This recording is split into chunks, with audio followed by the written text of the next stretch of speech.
To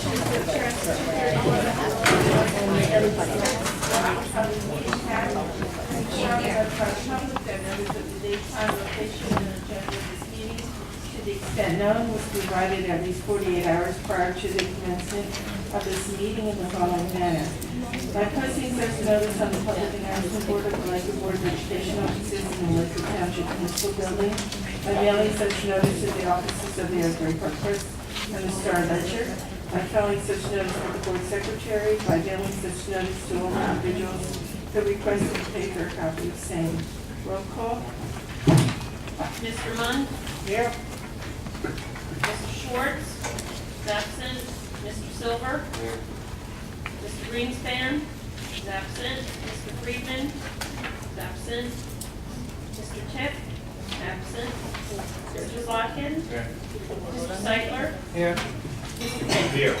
You have a quorum. I'd like to change things around and have the presentation by the architect first, please. Okay.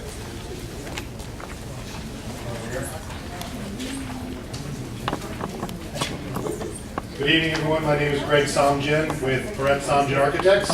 A little more than a month or so ago, we were retained by the board to address the middle school roof. We've since been out to the roof, surveyed it, we've been out to bid, and I'm pleased to report that bids came in better than expected.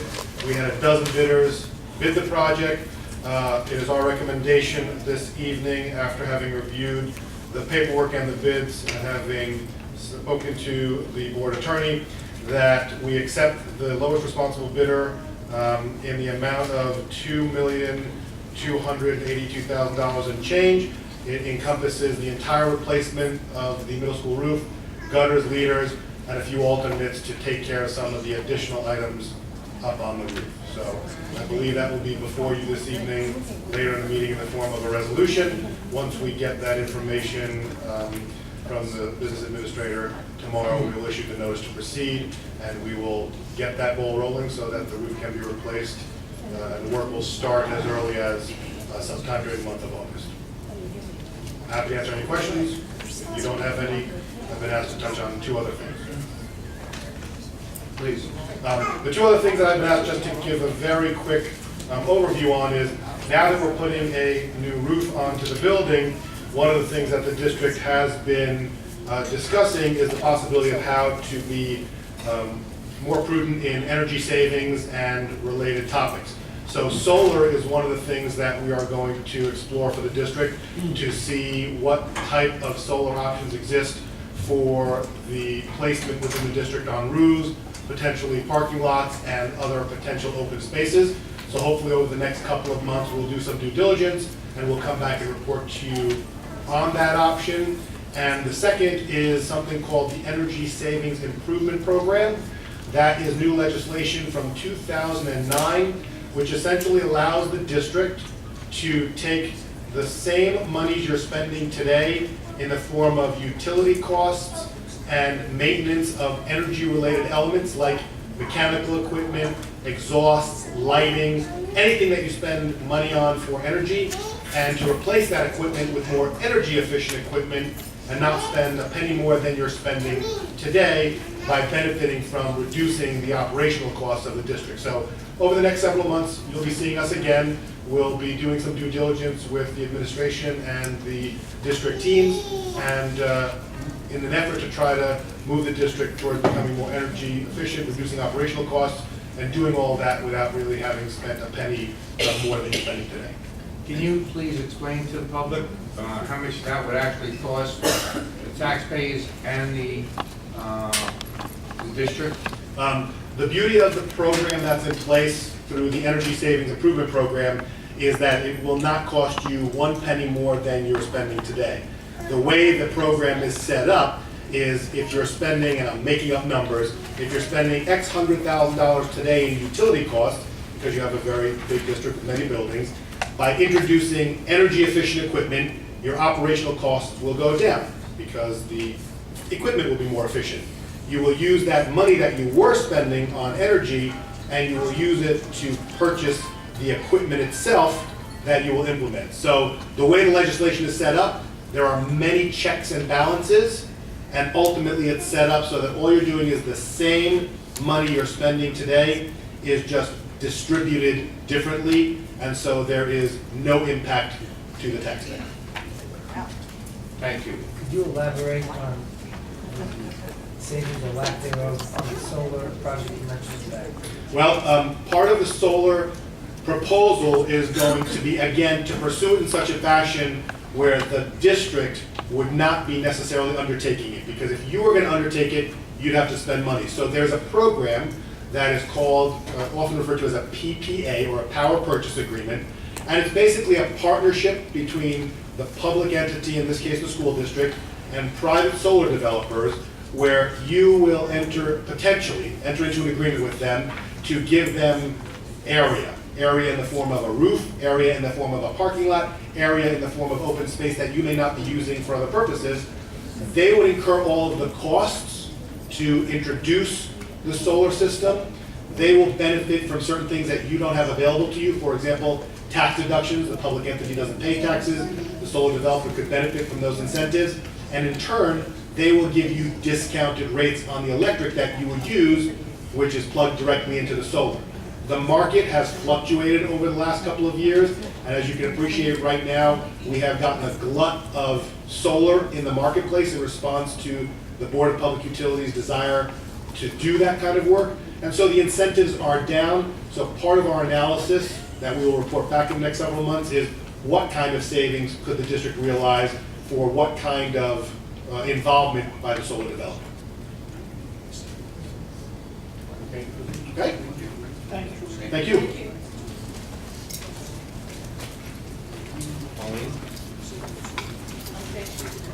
The next presentation is by Brian Murphy of Aramark, who will talk about the work orders that were completed so far this summer. Brian Murphy, the Facilities Director for the district. So far, since January 1 of 2012, we have entered 1,227 total work orders into the system. Of that, 1,072 are completed, 28 are still in progress, and 1 is on hold. That stands for a 92% completion rate through the month of June. Of those work orders, 88% are all maintenance related. Of those 88%, 11% is plumbing, 19% is electrical, 25% is HVAC, and 45% is labeled as general maintenance, which could be anything from fixing a door to doing a setup for a play. 7.5% is grounds related, and only 4.5% is painting. If you notice the handout that I gave you, it was broken down, the work order is broken down by month and by building. Following that is also the completion rate broken out individually per month. We try to shoot for a 94% completion rate every month. July is currently low because we're still in the middle of the month, and right now we're involved heavily in the district move. So the work orders will be recycled again into August. Any work orders that cannot be completed for whatever reason, we try to notify the person who requested it, and then that work order is canceled. We don't take any credit for completing it unless the work has been completed. Following that is a breakdown, again, by month, percentages, by maintenance, grounds, and paint. I have a question. Sure. Why is one item on hold? You mentioned this is a project on hold. Why? It could be district related as far as if the purchase order wasn't approved or something to that effect. I can research it. Do you know which one it is? I'll have to research. It was back from,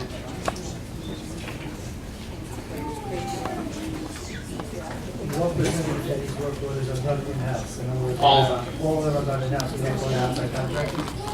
no, sir. Are there any work orders outstanding now that you foresee not being done when school opens? No, sir. The air conditioning,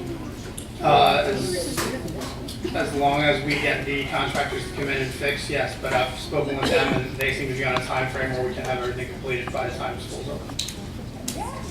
Air conditioning is done with an outside contract? Yeah, some of it has to be. okay. Any board members have any questions? Yoni, any questions? Lee? All right, next. Thank you very much.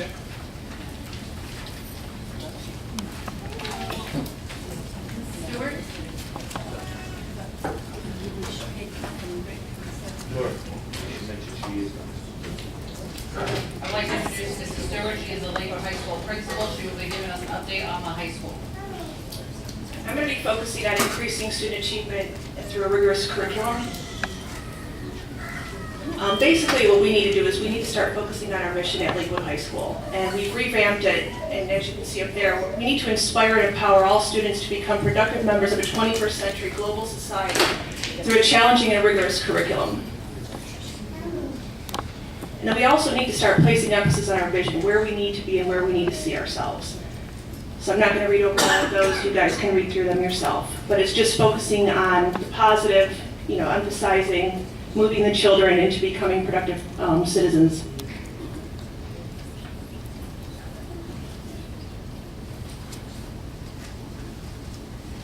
How we're going to do that. Freshman success. This summer, we're offering a summer bridge program for all incoming 8th grade students that were not proficient on the NJ Ask in either math or language arts. Those students are attending a 6-week program at the high school, not only focusing on mathematics and language arts, but also other enrichment activities as well. During the course of the year, those students that did not score proficient or advanced on the success or on the NJ Ask will be enrolled in success classes that'll be rostered into their schedule. We'll also be administering the math and language arts, and that's analyzing where they are in regards to the Common Core state standards. We'll also be utilizing early warning indicators, which will be able to identify those students that by the middle of 9th grade that are on the verge of not graduating. We're going to be looking at attendance, looking at mid-semester grades, and a couple other items that allow those students to be identified early. And then also we're revamping the ESL program. We're actually focusing in more on those students that are coming into the 9th grade so that we're not rapidly exiting the students from the program. College and career readiness. The U.S. Department of Education actually just released the 21st Century Life and Career Standards, which we're going to actually embed into all of our curriculums that we'll be rewriting at the end of August. Students will also be completing personalized student learning plans for all students with their guidance counselors through the guidance department. The purpose of that is so that as they're incoming 9th graders, they already have somewhat formulated a plan of what they'd like to do. We'll also be utilizing Naviance, which is a web-based guidance system to connect academic achievement to post-secondary goals. With this system, it allows the students to take kind of like an AccuPlacer test to see where their interests lie and whatnot, and what courses they need to take in high school in order to be successful. And we're also in the process of expanding our Perkins programs and our programs of study. We're going to be rolling out a culinary arts program, and within the next couple of years, a few other vocational type programs. In regards to curriculum, like I stated, all of our curriculum is going to be aligned to the New Jersey Common Core state standards, as well as the 20th century life and career standards. As a priority/6 school, we have to adopt the New Jersey Department of Ed's model curriculum in mathematics and LAL and take 6-week unit tests to judge where we are in the progression of the grant. Continuing now with the Charlotte Danielson evaluation framework for the teachers, we're going to be focusing on the lesson planning, the curriculum, and how that instruction is actually being delivered. Professional learning communities daily for that embedded professional development on instructional practices, and then also revamping our English as a second language curriculum at the high school. So where does this take us? Once we have a rigorous curriculum in place, we should see an increase in SAT, HESPA, and end of course exams. And then as some of you may know, the PARCC exams that will be rolling out in 2014, 2015. We'll also be embedding academic language usage into all classes, test-taking strategies, as well as offering HESPA and SAT classes. And for those students that are still struggling with passing the HESPA, we'll be having ASA math and language arts classes embedded into their schedules as well.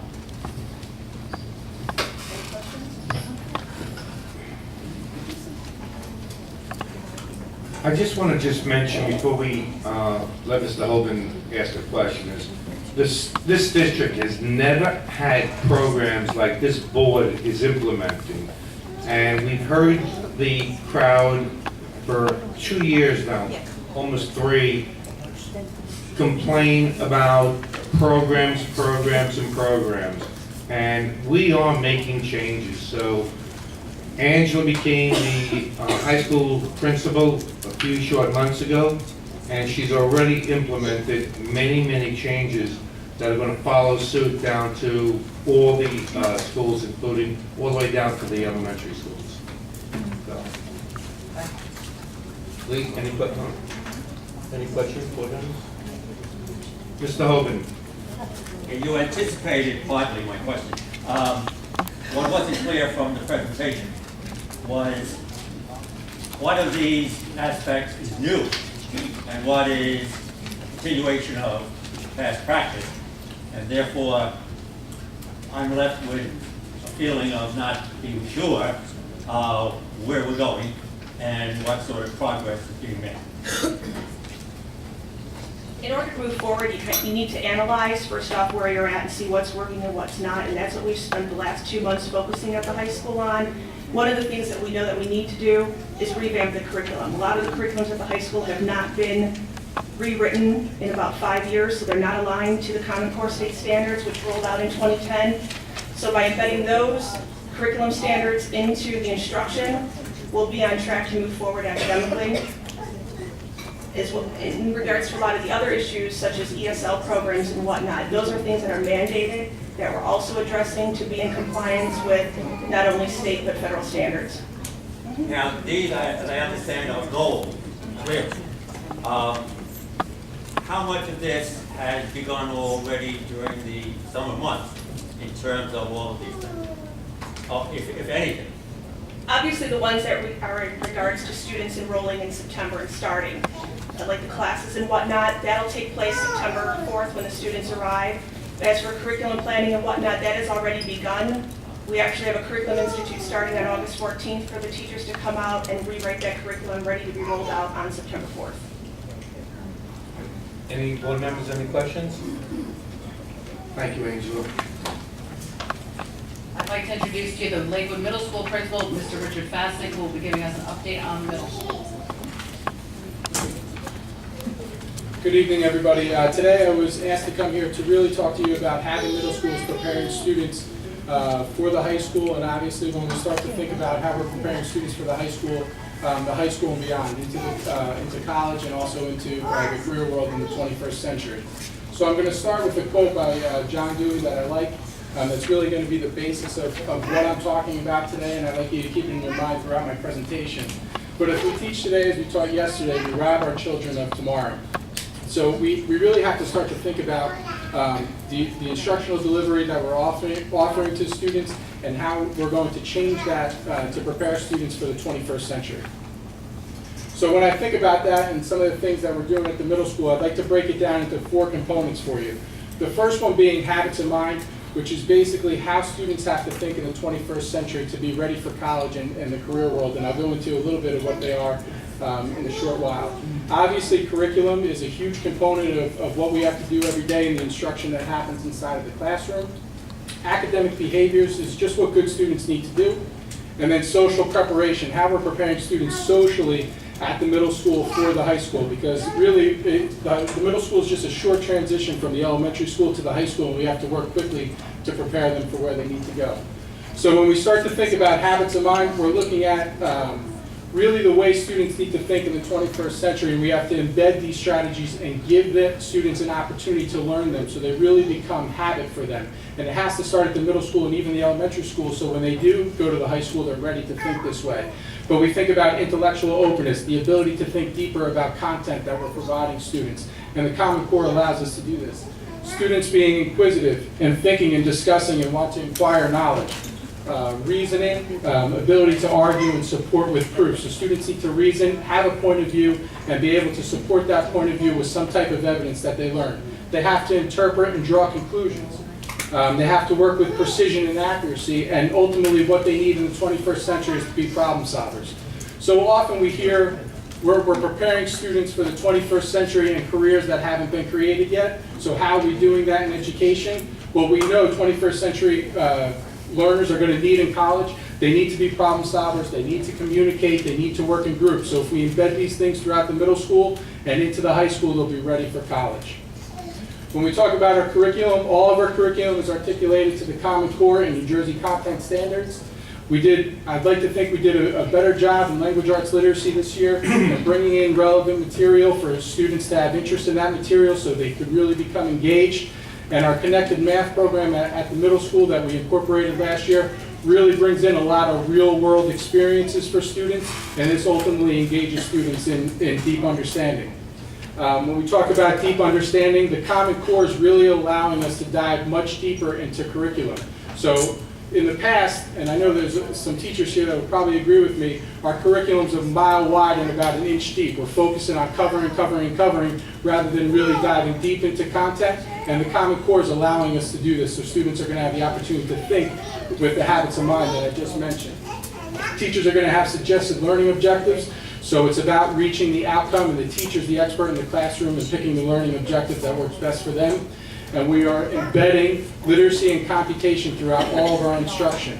So teachers had the opportunity this past year to meet as teams and talk cross-curricular. We're going to continue that process so we can embed literacy and computation throughout our program. So obviously, any good curriculum has to be monitored because it's the implementation and the instructional process that makes it go. We know that. Our research is telling us this. So what are we doing? We're conducting administrative walkthroughs on a daily basis, formal evaluations, and the thing that we're fortunate about is our professional learning community's meetings at the middle school where teachers are able to meet on a daily basis. So they're really able to talk about instruction, plan instruction, and the focus of those meetings is on student learning. That's the most important thing. It's not about what we taught anymore, it's about what kids learn. Academic behaviors, this is just what I believe good students do. This is going to be a big focus of ours as we start the school year. It's something that I think is lacking at the middle school, and we got to continue to get better. But what do good students do? We know they have study skills. They have to take good notes. That's been a focus of ours at the middle school this past year, and we're hoping to get better with our Writing to Learn journals. They need to communicate, self-monitor, self-assess with the use of rubrics. They need to know whether they're doing a good job. It's not just enough for the teacher to tell them. They need to hold themselves. These are the two big ones. The high expectations, and they need to be motivated. That is a struggle for us, I'll be honest with you. We have to figure out a way to engage and motivate students, and our teachers work tirelessly every day to do this. They have to transfer their learning, so they have to have good understanding of what they're doing, management of time, and they need to question and collaborate, going back to our habits of mind again in the 21st century. Social preparation, like I said, the middle school is just a quick stop to the high school. So students, to get ready for the high school, we have them transitioning from class to class. They're using lockers.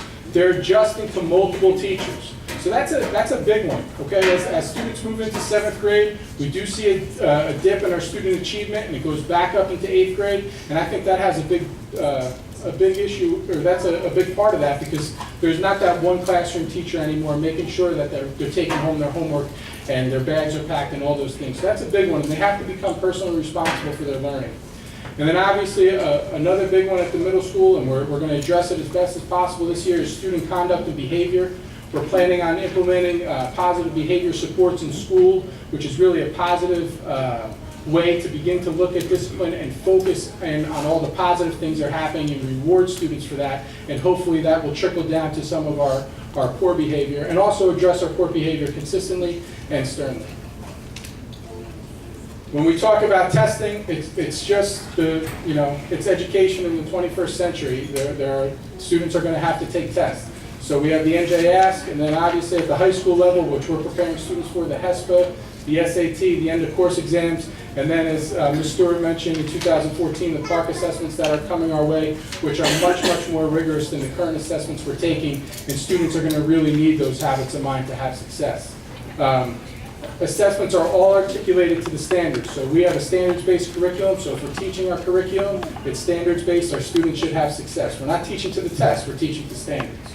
And we embed testing strategies throughout the school year. I think we did a better job of that last year, and we'll continue to do it this year. It's just what we do. Students were answering open-ended questions throughout the entire year. They were exposed to expository and persuasive writing prompts. We need to get better at this next one, is common vocabulary, standardized testing, embedding that throughout everything we do. Use of rubrics. Students have to self-assess. We should have rubrics everywhere, and all of our work should be assessed using rubrics. And obviously answering multiple choice questions and providing students with strategies to do that. So basically, as I mentioned in the start, we really have to start to get students to think at a much deeper level and give them the habits of mind that I mentioned for them to have success in the 21st century. Just wanted to give you a sixth grade update about the possibility of sixth grade coming over in the 2013-2014 school year. We want to prepare as best as possible for that. So I would like to create, with obviously Ms. Winters and the board's approval, a sixth grade transition committee. I'd like to start as soon as possible. I would like an initial meeting to happen Thursday, August 16th at 5 o'clock at the middle school. All board members, administrators, teachers, community members, if you're interested, please contact me. So if the transition does happen, we're best prepared for it. And Jim, I don't know if that date's okay for everybody, if we could put it on the website for all to attend. No, it's no board meeting, but we can do this, Steve, can we do this without having a board meeting or no? No. No, okay. You can't have one board. Right, so we're gonna have to have 4 board members. But yeah, we could have a. We should have the curriculum. It won't be on.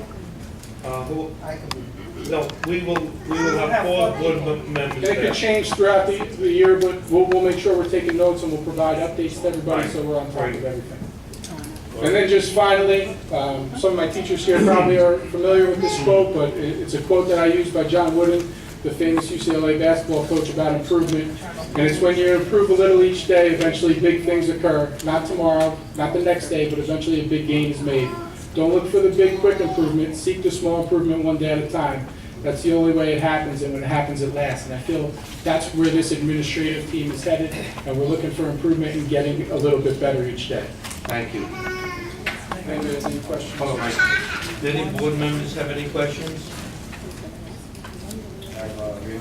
Yes, please. My question is, some of the things which are extremely important, the analytical, and you had a whole bunch of them, the problem solving.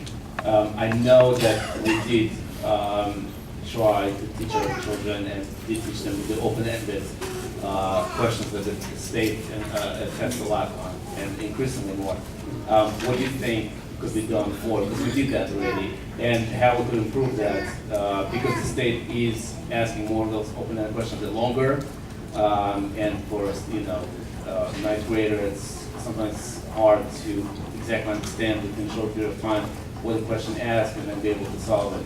I think the Common Core helps us because it really gives us an opportunity to dive much deeper into content. So when students are familiar with the content, they're able to analyze it more and really be able to gain their own thoughts and interpretations of it, so that's going to help. And we really need to embed instructional strategies throughout the entire process where students are working in cooperative groups, they're having the ability to work on rigorous assignments, and the teacher's taking a step back and really becoming the facilitator in the classroom.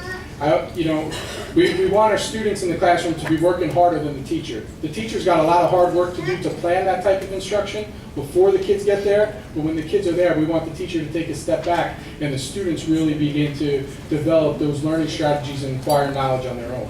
So I think that's a good step in the right direction, and then embed those higher level assignments so they have those opportunities. And you feel there's enough time to cover, because you mentioned before that before it was very broad but not deep, but now you want to take it deep because there's only a certain amount of time. The tests are covering a lot of material, so you do have to cover the ground. Yes. But you have, you want to do it broad, deep, and also introduce more that rigor, that discussion and analytical skills. And our curriculum's well mapped out, and the Common Core is allowing us to spend a little bit more time on certain concepts, so that helps. I know this is not the way the business has been conducted in the past, but Mr. Hope, you have a question? Ask. You made the point that one of the problem areas in the transition to going into the 7th grade is the multiple teacher format. Children, okay. Now we're talking about moving the 6th grade into the middle school. Clearly, we're now taking children who are a year younger. Is any thought being given to not going to the multiple teacher format for the 6th graders when they move into the middle school?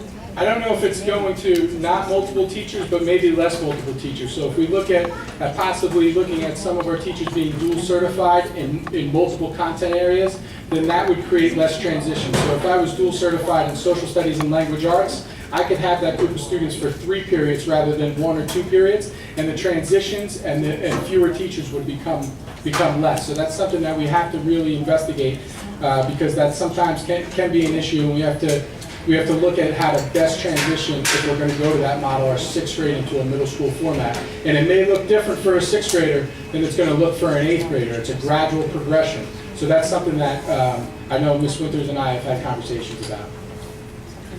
Okay, Marlene next, please. Thank you. Thank you, Rich, it was excellent.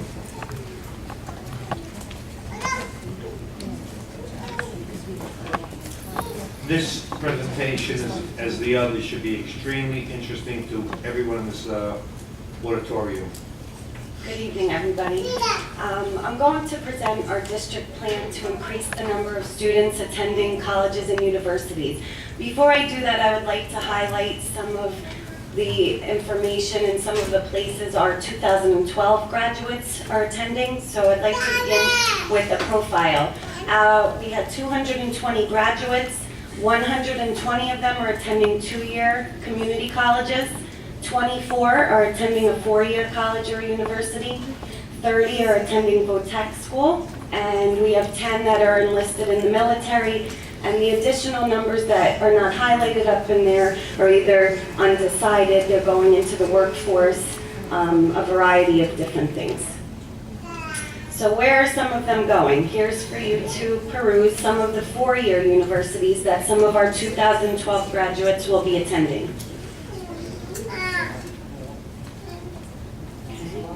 And just for your information, I think they should be very proud of themselves. These are some of the careers and majors that our 2012 graduates will be pursuing.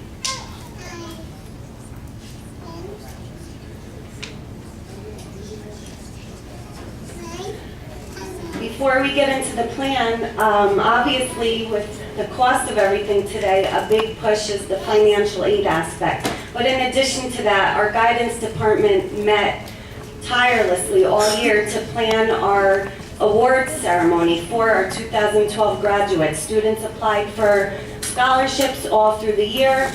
We had a ton of people from the community, from in-state, out-of-state, presenting awards to our students, and we tallied it, and our students received approximately $60,000 just in scholarships and awards. The way we work that, they receive the money, it goes to the business office, and until they give their letter of intent to the college they're going to, then the money will be released. That's a little bit of a new process that we implemented. So what is our plan to increase those numbers that you saw in the profile? Well, it's going to begin with, we are moving from 5 counselors in the high school to adding a 6th counselor, which will decrease the caseload. So you can see the numbers. Our high school counselors will have 180 students, which if you look, I analyzed the numbers in Ocean County, and we have the smallest caseloads in Ocean County. Schools right around us have 250, 300, sometimes 400 on their caseload in a high school. So this will make it more personalized, and they'll have a lot less students to focus on. It'll be split by all grade levels. So each of the 6 counselors will have seniors on their caseload, which means they can focus more on their scholarships, on their application process, helping them apply for these scholarships. In the past, 1 counselor had all of the seniors, which is just, it's impossible if you really want to spend time and give these students that one-on-one attention that they deserve. In addition to that, like Ms. Stewart had mentioned, all of the counselors, in addition to the 2 middle school counselors, will receive full-day PD at the end of August for Naviance. Naviance helps with college searches. It does a career and college component where they track them. It tracks our graduates so we can see where they're going. It also allows the students to apply with eDocs, which means there's the common application. They could do it right through Naviance, and it can shoot it out to about however many schools they want to apply to. And everything is tracked. They'll have their personalized plans going right through Naviance, and Mr. Trichette is going to help us link it to real time so everything can be embedded into one program. Okay. Big barrier that we have in Lakewood is our undocumented students. How are we going to help them? Well, we have some good news today. Thank you to Veronica Fiore and her constant collaboration with the Mexican American Coalition and a partnership with OCC. They are going to be approved, there's going to be an approved change to their policy as of July 23rd. And the application will now state that any students that are residents of Ocean County will be able to apply to Ocean County College. So basically that gives a ton of opportunity to our students. Rich talks about the lack of motivation. This, I feel, will help students get motivated because a lot of times when I sit and talk with them one-on-one, you know, you gotta sign up for the SAT. Well, why would I sign up for the SAT? I can't go to college. And I can't, you know, disagree with them. So now we have more means to motivate them to go further in their career. In the bigger picture, I worked with an immigration counselor from Lakewood. She's through Catholic Charities, and there's a bill that's going to be proposed. And the proposal is called the Higher Education Citizenship Equality Act. What this would allow, if it passes, is that they will build a criteria for our undocumented students to be able to possibly attend four-year colleges because it's not a community college and they'll be able to achieve social security numbers, driver's licenses, and there's going to be a whole set of criteria that they need to meet. So this is hopefully going to increase even more of our opportunities for our students.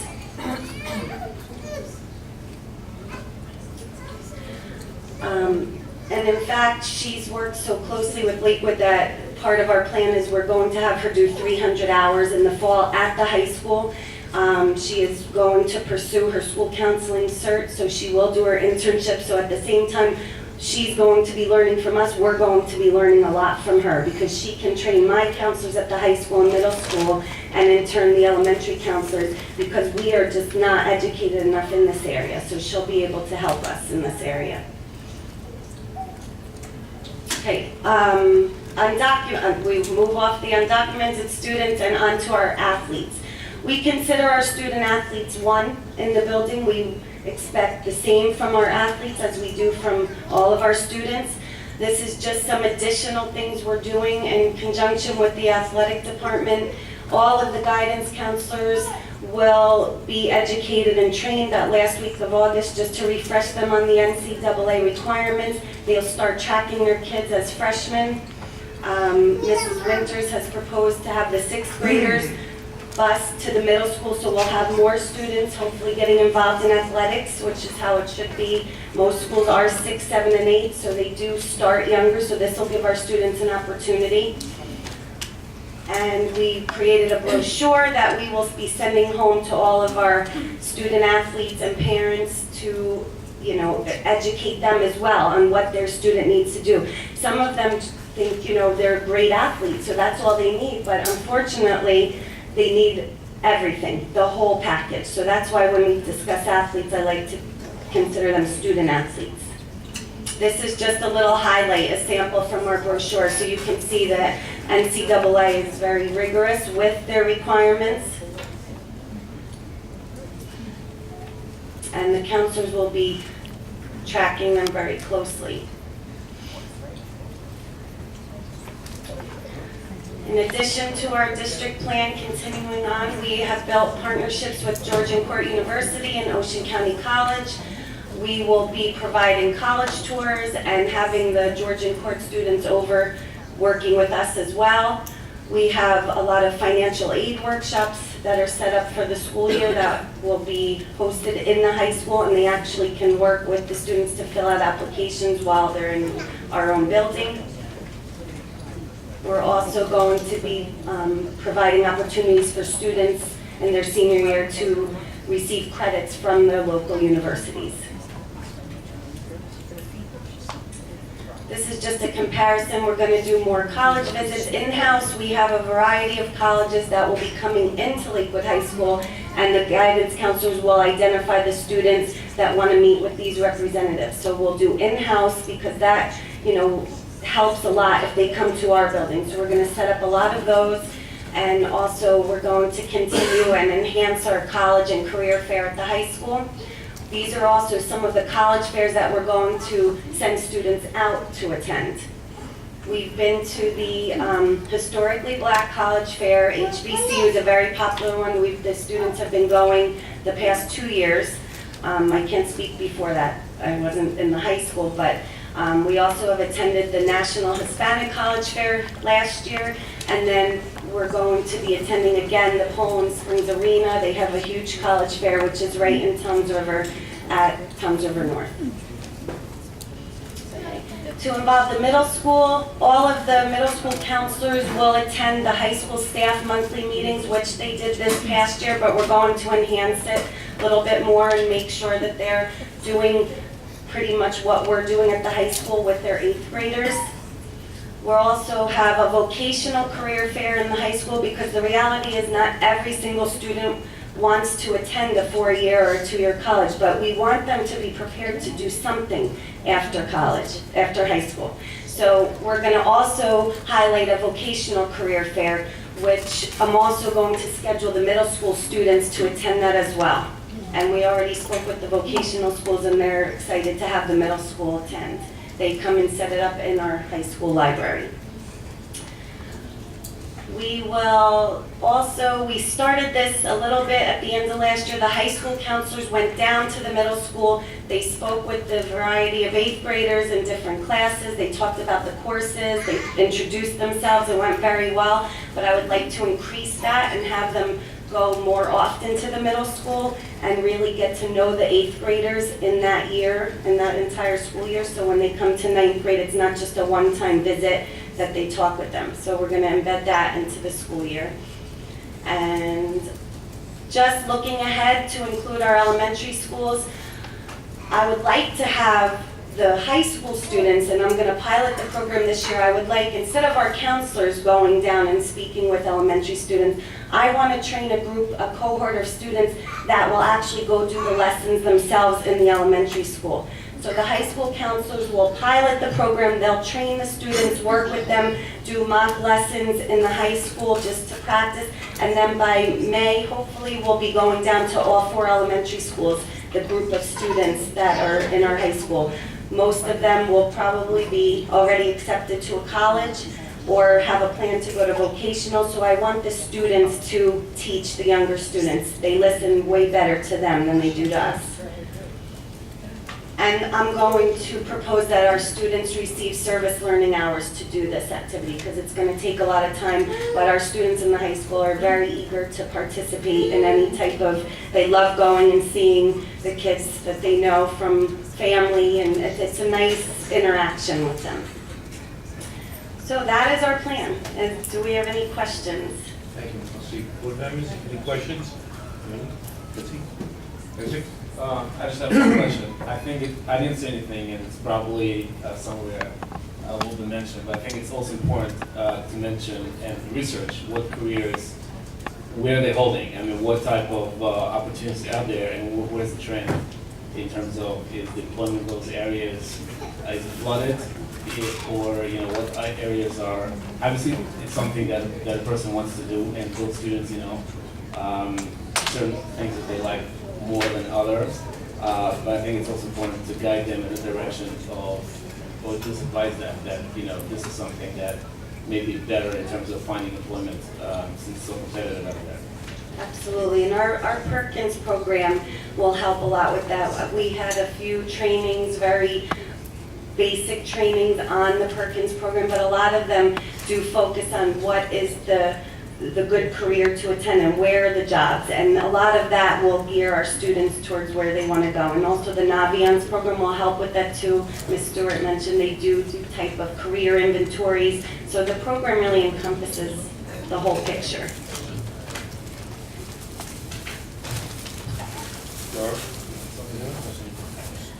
Does anyone have a question for Marcy before she leaves? Bill? Good evening. You mentioned resumes, David.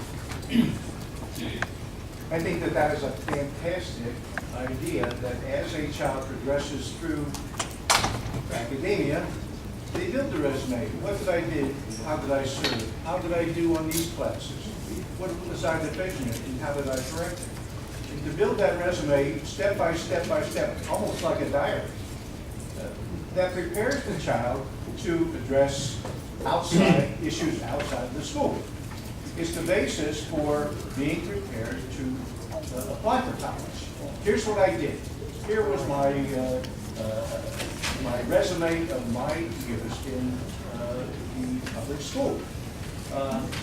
I don't know whether this could be connected to a scenario that says every child should build their resume as they go. I don't think legally we could ask for that, but it would be a darn good thing as a volunteer basis that students that did build a resume, the school would highlight that and keep it in their records.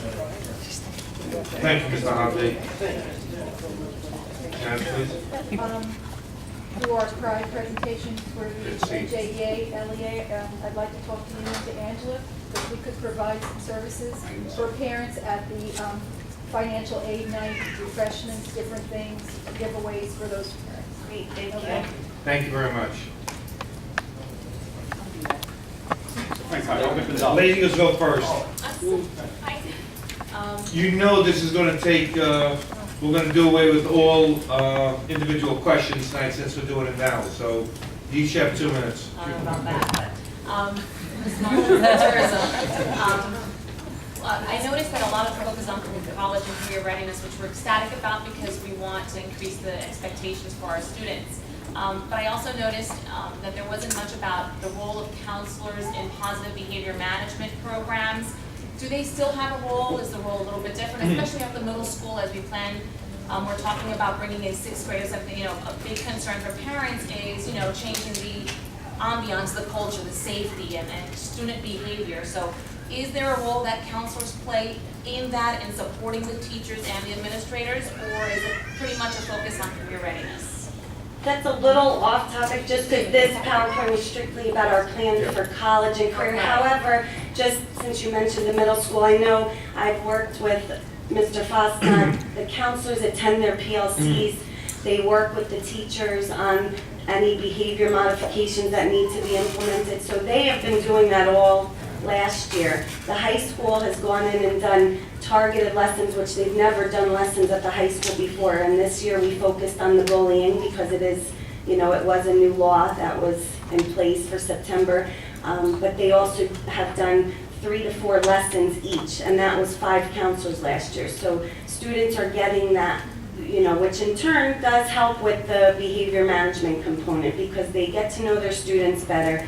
The teachers are constantly in communication with the guidance counselors. And, looking to the future, we're hoping to look at some grants in addition to other monies that might help us get additional counselors in the elementary schools. Just let me say something regarding the counselors, please, if I may. Hopefully at the next board meeting, we will announce some major initiatives. We're just not prepared already to talk about it tonight. But Ms. Winters is working on something that will really help turn the district around quicker than we think we can do it now. So, sir? Yeah. I just want to say one thing. With 2 kids that graduated from Lakewood school system with honors, okay, I just, one thing that I didn't see, and I see a lot of great things happening here so far. Thank you. Is parent involvement. Okay? I think that's essential. We can't dump on the teachers to do that. I've seen nothing here that shows any program to get the parents involved to help the students. Okay, and again, as having 2 sons that graduated with honors from Lakewood schools, as well as college with honors. Okay, I think that parent involvement is essential, and I think that there should be programs incorporated into these things that are here that bring in parents from the outside into the school, not only to see what's happening in the school system, but a constant communication, okay, for continuing involvement of parents. If we get the parents involved, the kids are going to do well if the parents get involved. If the parents don't get involved, we can't just dump on the teachers or the guidance counselors or anybody else. So I'd like to see a program in here or programs developed so parents can get involved any which way that they can to be able to help their kids and at the same time help their school system. We will agree with you. We are moving in that direction. Okay, Laura? Thank you. Thank you. Okay, agenda? done. All right, changes to the agenda for this evening? Perhaps before you get to the agenda, I could just report on one item. Please. The salary guides for the contract with the association have been prepared. They only need final review, and at the next board meeting, a resolution will be on for the approval of the collective bargaining agreement so that it will be in place before the beginning of the school year.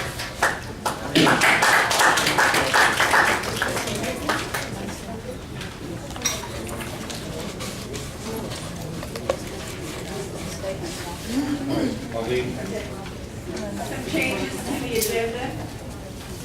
Page 21.